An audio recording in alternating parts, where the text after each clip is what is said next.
تو ابتل کہتی کہ اب میں ہار بھی جاؤں یا جیتوں بھی تب بھی فرق نہیں پڑتا۔ ابتل نے میر شاہ کے دل میں اپنا مقام بنا لیا تھا۔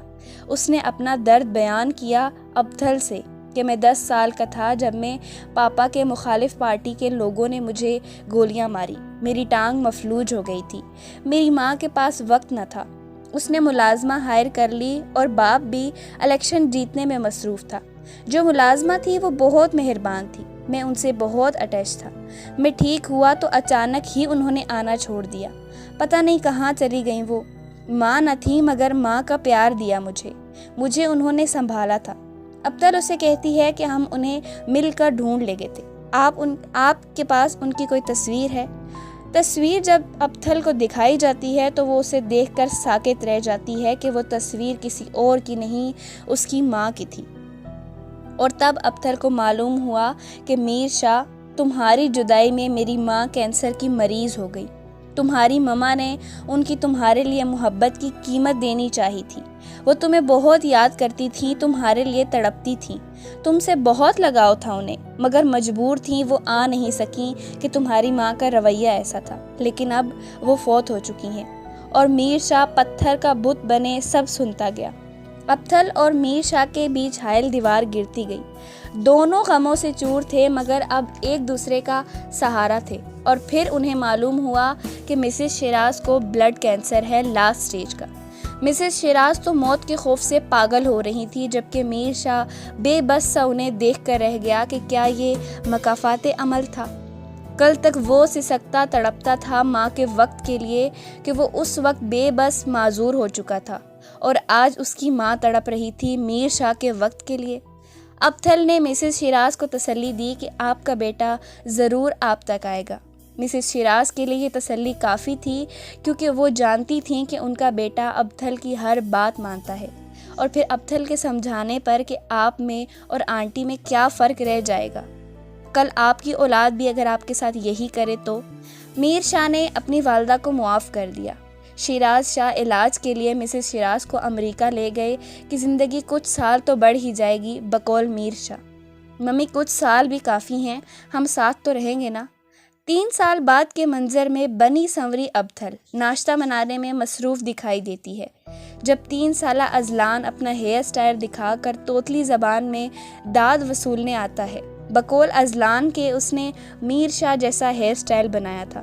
ابتل کی دیکھا دیکھی اذلان اپنے باپ کو شاہ ہی کہتا تھا۔ تبھی میر شاہ آتا ہے اور ابتل کے گالوں کو چھوتا ہے تو اذلان سخت احتجاج کرتا ہے۔ شاہ صبر کے گھونٹ پی کر رہ گیا کہ جب سے اذلان آیا تھا کبھی ابتل کو اکیلا نہ چھوڑ رہا تھا، ہر وقت باڈی گارڈ بنا رہتا تھا۔ لاؤنج میں مسز شیراز جو بوڑھی دکھائی دے رہی تھی اور شیراز شاہ پوتے اور بہو بیٹے کی نوک جھونک پر مسکرا رہے تھے۔ میر شاہ نے آج سے 3 سال پہلے ابتل سے اظہار عشق کر دیا تھا کہ ابتل میں شرط ہار گیا ہوں، تم جیت گئی۔ شاہ نے پہلی بار کوئی شرط ہاری ہے، وہ بھی ایک عورت سے، اور وہ عورت میری بیوی ہے، مجھے اس بات پر فخر ہے۔ میر شاہ اقرار کرتا ہے کہ اسے ابتل سے محبت نہیں عشق ہے۔ جاؤ، میر شاہ تمہارا ہوا۔ آخر کار عشق کو منزل مل گئی تھی۔